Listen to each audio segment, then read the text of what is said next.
the ultimate goal that these people have in mind is the goal to create a one-world government run by the banking industry, run by the bankers, and they're doing it in sections. The European currency, the euro, and the European Constitution is one part of it.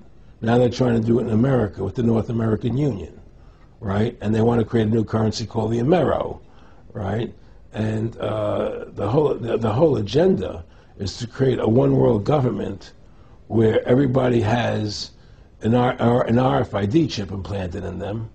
All money is to be in those chips, right? There'll be no more cash. And this is given me straight from Rockefeller himself. This is what they want to accomplish. And all money will be in your chips. And so, instead of having cash, anytime you have money in your chip, they can take out whatever they want to take out whenever they want to. If they say you owe us this much money in taxes, they just deduct it out of your chip digitally. Total control. Total control. And if you're like me or you, and you're protesting what they're doing, they can just turn off your chip. And you have nothing. You can't buy food. You can't do anything. It's total control of the people. And that chip's connected to a database that has your purchasing records, what you do, what everything, you sell. Everything is in there, you know? And so they want a one-world government controlled by them, everybody being chipped, all your money in those chips, and they control the chips, and they control people. And you become a slave. You become a serf to these people. That's their goal. That's their intentions. Eric, can you be specific about when you met Rockefeller, how it happened in these discussions?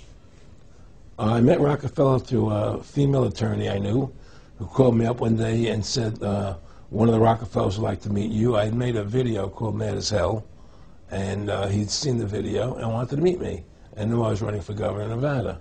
So sure, I'd love to meet him. And I met him, and I liked him, and he was a very, very smart man. And we used to talk and share ideas and thoughts. And he's the one who told me 11 months before 9/11 ever happened that there was going to be an event. Never told me what the event was going to be, but there was going to be an event. And out of that event, we were going to invade Afghanistan to run pipelines from the Caspian Sea. We were going to invade Iraq, you know, to take over the oil fields, establish a base in the Middle East, and make it all part of the New World Order. And we'd go after Chavez in Venezuela. And sure enough, later 9/11 happened. And I remember he was telling me how how you're going to see soldiers looking in caves for people in Afghanistan and Pakistan and all these places. And there's going to be this war on terror, which is no real enemy. And the whole thing is a giant hoax, you know, but it's a way for the government to take over the American people. He told you it was going to be a hoax. Oh, yeah. Oh, yeah. There's no question. He says, there's going to be war on terror. And he's just laughing. There's no... Who are we fighting? I mean, why do you think 9/11 happened and then nothing's happened since then? Do you think that our security is so great here that these people who pulled off 9/11, who were able to, can't knock down another plane? Come on, it's ridiculous. 9/11 was done by people in our own government and our own banking system to perpetuate the fear of the American people into subordinating themselves to anything the government wants them to do. That's what it's about, and to create this war, this endless war on terror. And that's why and that was the first lie. And the next lie was going into Iraq, you know, to get Saddam Hussein out with his weapons of mass destruction. That was the next lie. Now, specifically, this was a little over 6 years ago?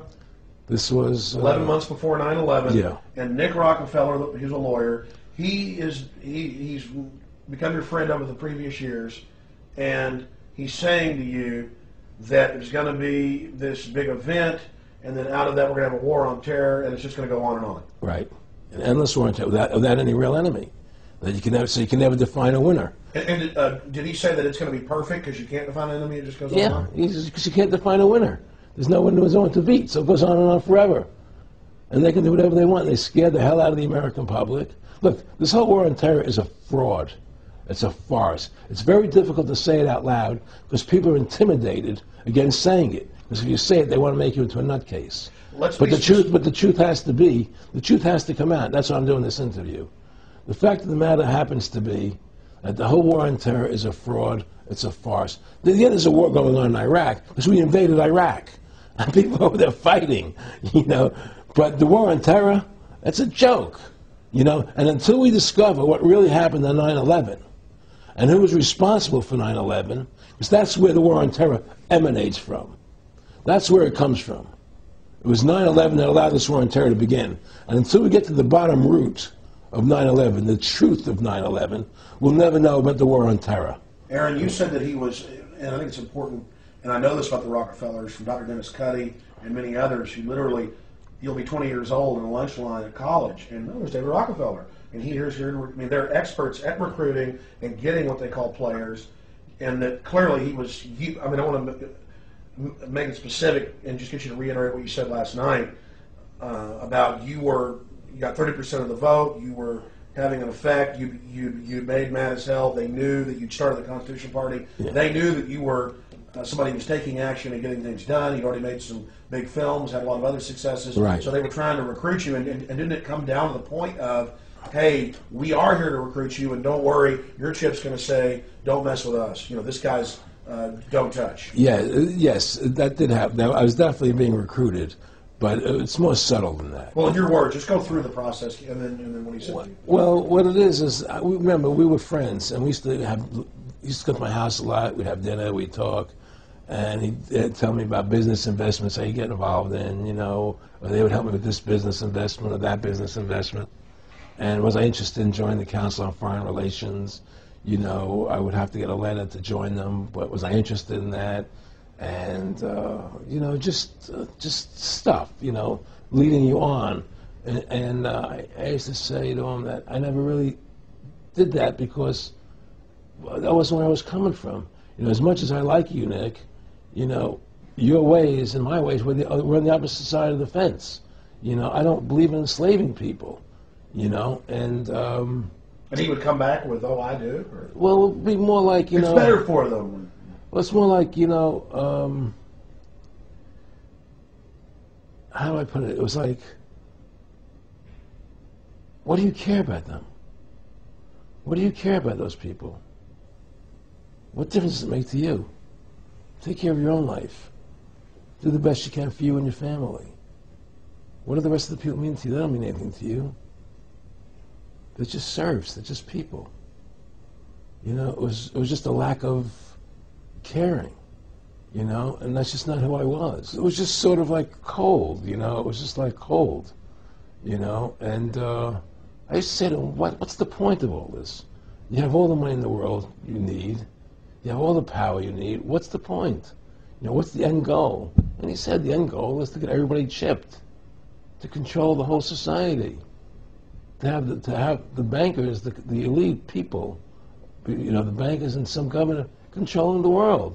And I said, all the people in the Council on Foreign Relations believe this way you do? He said, no. Most of them believe they're doing the right thing. A lot of them believe it's better off being socialistic. We have to convince people that socialism is really capitalism. Because America is becoming a socialist country. It's a communist country today. Well, one of the things they told me was that he was at the house one night, and we were talking, and he started laughing. He said, Aaron, what do you think women's liberation was about? And I said, I had pretty conventional thinking about it at that point. I said, I think it's about women having the right to work, getting equal pay with men, just like they won the right to vote, And he started to laugh. He said, you're an idiot. And I said, why am I an idiot? He said, let me tell you what that was about. We, the Rockefellers, funded that.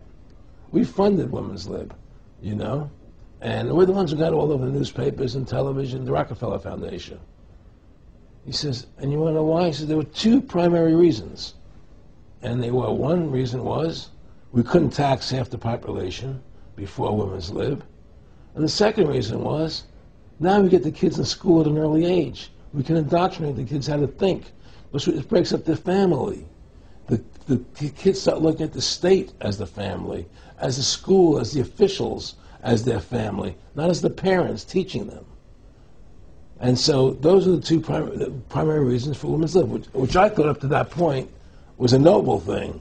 You know, when I saw their intentions behind it, where they were coming from when they created it, the thought of it, I saw the evil behind what I thought was a noble adventure.